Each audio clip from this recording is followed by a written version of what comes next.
So, our new series, Who Do You Think You Are? Our identity, who it is that we are.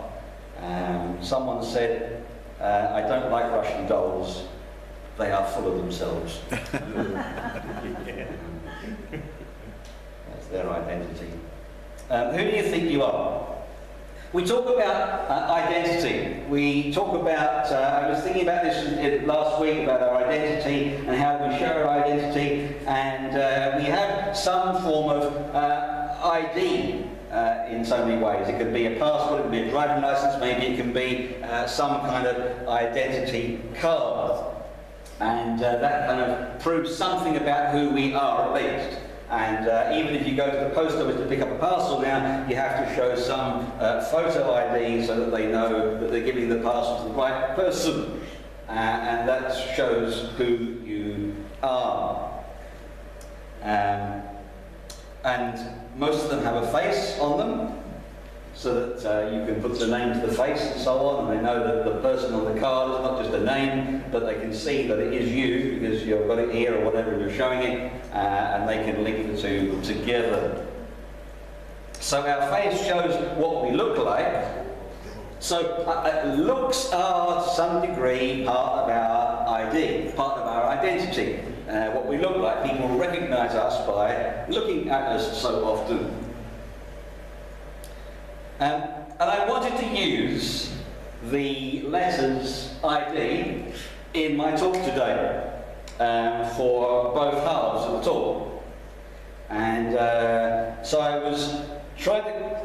I don't like squeezing points into a theme, you know, or into a word or whatever, but I thought for this I thought, well, I could probably do that. So I was trying to find words which begin with I and begin with D in the words or the thoughts that I wanted to put together, and I was really having difficulty. I found out Ali and talked with her. No, she came into the office and I talked with her about it, and we were trying to think of the right words for I and D. I even consulted a thesaurus. It must have been the world's worst thesaurus, because not only was it terrible, it was terrible. Anyway, I managed to find something that was I and D and was relevant and was what I wanted to say. If I couldn't have done it, I would have just forgotten it and run with what I was going to say without trying to squeeze it into letters.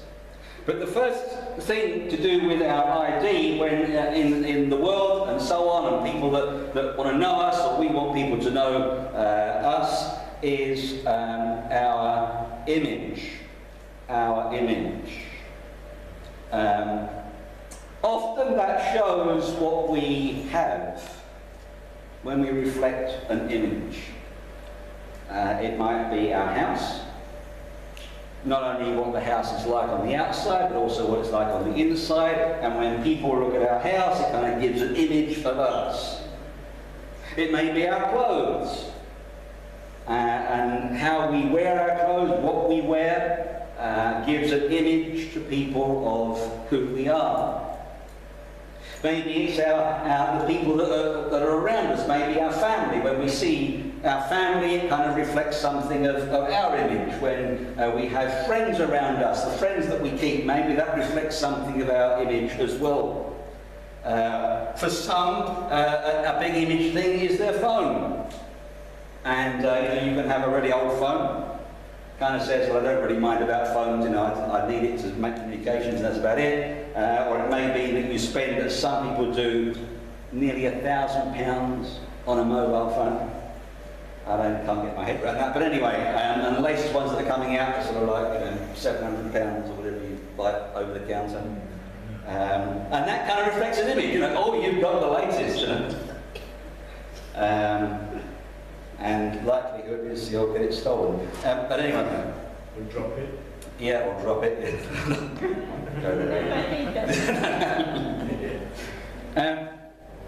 Right now as I speak, checking the time, yeah, right now as I speak, there are people down at Rushton Lakes, and they are trying to figure out what their identity is. They're going into a shop down there, and they're going, do I look good in this jacket? If you know what I mean?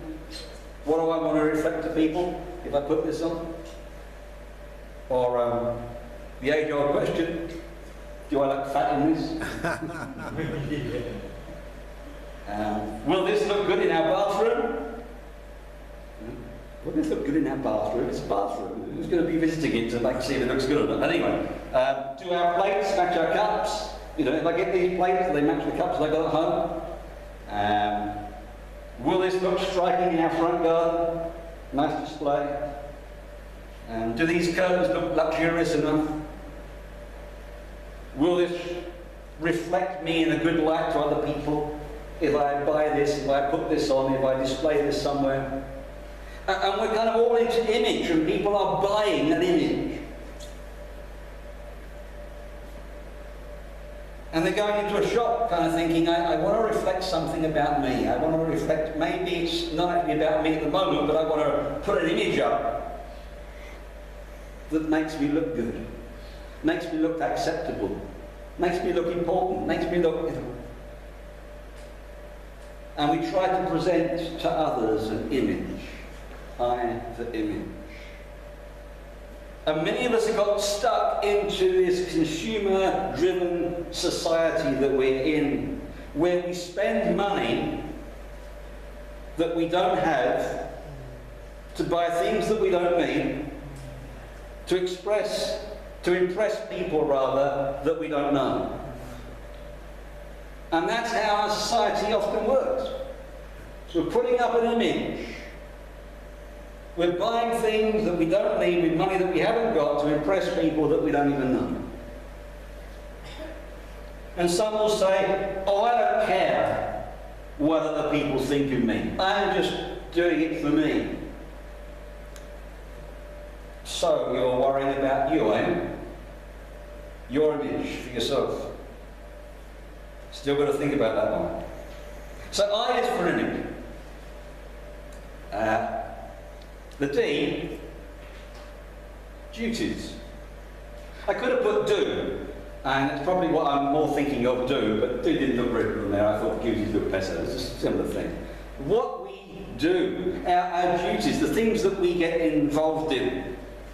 And we can say, you know, I'm a mother, or I'm a pastor, or I'm an engineer, or I'm a group leader, or I'm a waitress, or I'm an aunt, or I'm a builder. Kind of, again, on quiz shows, you know, well, tell us a little bit about yourself and what you do. What is your duties? What is it that you're involved in? What do you do at work? What is it you do at home?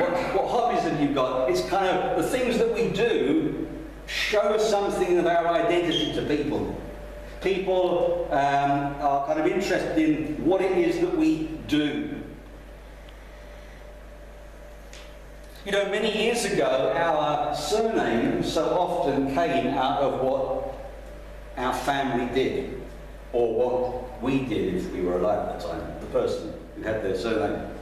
So, for instance, James the baker became James Baker. Thomas the Smith became Thomas Smith. And then Christopher Plummer and Steve Pearman. All these names quite often came out of something as to identify us as to who we were. And our duties, what we do, make up something of our ID. And if our duty is part of our ID, our identity, we try to find who we are then in what we do. So, am I an arty type? Am I good with my hands? Do I think through things logically? Am I a good cook? Am I a good planner? Well then, that must be my thing. And that kind of what happens. Well, I'm not like that, I'm more like this, so that's my thing. I'm good at doing some craft, I'm good at doing decorating, I'm good at doing whatever, that's my thing. And once we have found our thing, we make that part of our identity. What we do is kind of then becomes part of our identity. I'm good at this, this is what I do. And once we see that as our identity, we feel we need to be really good at that thing. Because we're now saying, I'm good at that, this is my thing, I need to learn and develop and be known to be good at doing that. Problem is then we become smug and proud about our thing. Oh, well, I'm good at this, look what I've done. Or if we're not good at our thing, and we take it on board, this is what we do, and then suddenly it fails, we feel that we are a failure ourselves. We've done it all wrong. We're not any good at anything, which is not true. So because we're not good at our thing, we're not good at anything. You recognise this in yourself? That's how we are seen humanly. Our image, what we portray, how we look, what we have around us, what we collect and so on, to portray some sort of visual image, if you will, and also what we do, our duties. That's how many people look at us for our identity. And we can get caught up into that as well. And so we have a culture now, don't we, of self-help. Self-help books, self-help seminars, self-help gurus, who are all peddling, do this and you will become. So help yourself, learn something, be a craft, and you will be. But no, no, no. Who you are determines what you do. Who you are determines what you do. And what we need to do is work out who we are. And that's why we're running this series, and that's what it's all about. We'll break for a moment and fit in with others. You see, the one at one point where she had a mask on, he had a mask on, went from one group to the other, and I took one mask off and there was another one. To try and identify with the people that we're with and so on. And so often put on that kind of mask in our lives in doing so.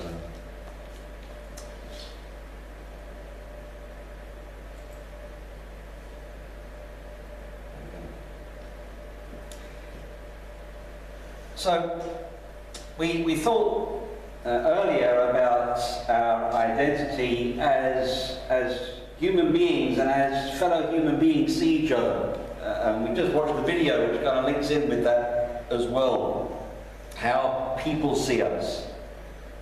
The trouble is, if that is our identity, how people see us, it's failure. It is doomed to failure. Why? Because different people view what is good and what is bad and what is fashion and what is important, what is of value. They see all of those things differently. You can't get a kind of conclusion as to what is right and wrong humanly, because people have different ideas of what right and wrong is. People have different ideas about what fashion is and what looks nice and what doesn't look nice, and so on. And so if we go by what humans think of us and try to portray an image and what we do onto people, working on that basis, we're never going to please everyone. We're always going to have a confused identity.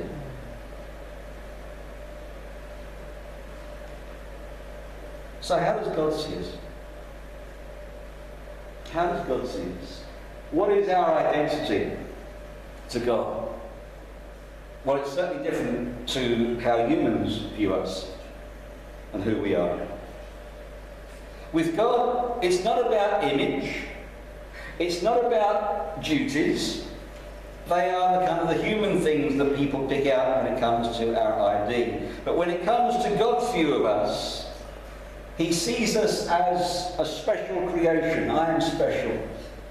We are a special creation. He formed us. He designed us. He made us. And our ID is much more about two other things, which start with ID. And I'm going to do it in reverse order. That sounds good. TV program. And the first one is D.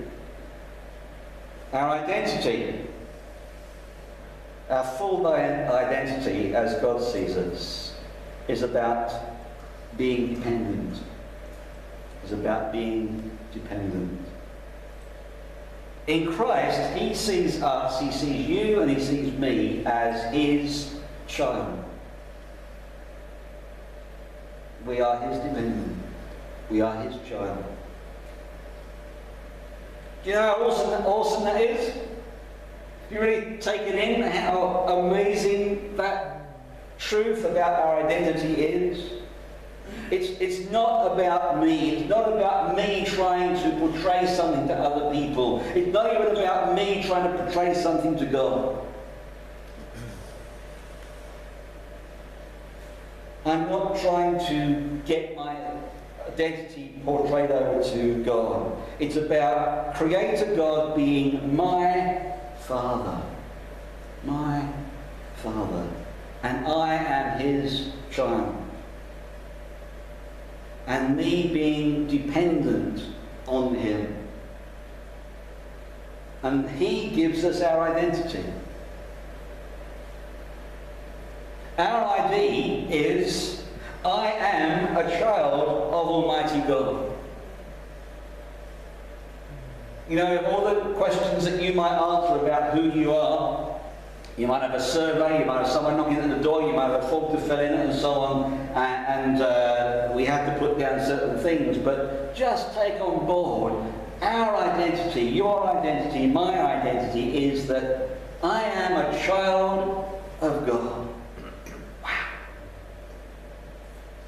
I am a child of God. We have God as our Father. The most almighty King in the universe is my Father, is your Father.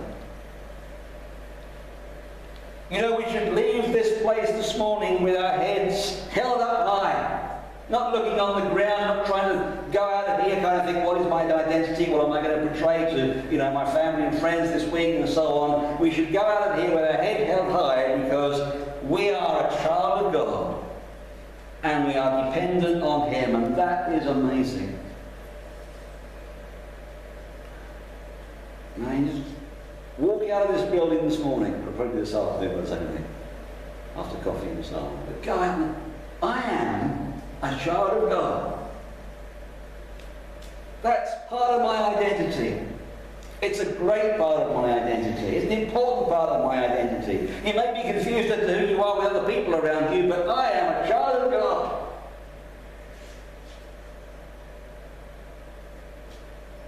So we are dependent on him. We are his dependent. And that's amazing. And that D for dependent is very closely linked with the I. In fact, it's not much different at all, just a few extra letters. I just squeezed it in, so it's much more writing. The other part of our identity, as far as God is concerned, is that we are not just dependent on him because we're a child of God, but we're also interdependent. Interdependent. God made us an individual, he gave us talents, but never to live on our own, doing everything for ourselves. That was never God's intention. We are a child of God. That's an amazing part of our identity, but also we are interdependent. While on earth, God sees us as serving him in practical ways. Time and time again, the New Testament talks about us being servants, serving. That means part of our ID is that we are actively serving for the kingdom. That we are God's servants to get involved in different things and with different people. Using our God-given gifts to serve really in two ways. And you know what those two ways are really. But the first one is God. We're serving him. Serving his kingdom. representing him, giving to him, honouring him, worshipping him through the church. So we are serving him, but there is that independence that we are to serve others as well. We are interdependent.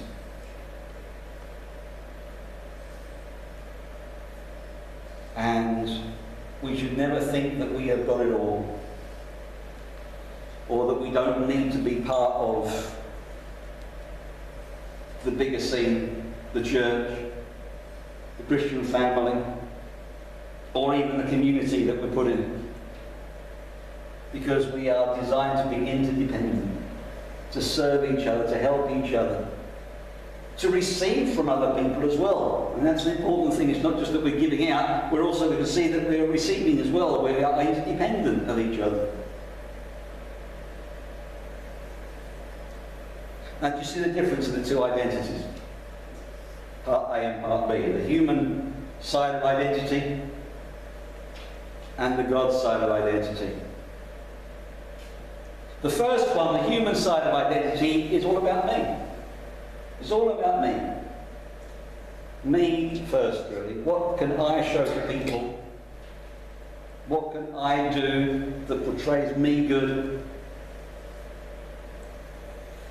And I guess when you talk about identity, people in 21st century in our culture, it's kind of, well, who are you, and what do you do, and what is your name, and what is it you achieve, and it's all about what is it you've got, and it's all about you. But God doesn't see our identity like that. The second image, the God image of identity, is being part of a big picture. Being his child and being part of his family where we serve and equip and encourage each other. So, who do you think you are? What is your ID? I'm really looking forward to exploring this whole theme over the next 3 months. I hope we're going to come on the journey with us and go through it with us as best as possible. If you miss a week, it's on YouTube, or it's on our website in audio form. Don't miss a week, and you get the continuity of where we're heading. Next week, Keith really kind of kicks off the series, so to speak, with Ephesians 1, and the theme is I am blessed. I am blessed. Who do you think you are?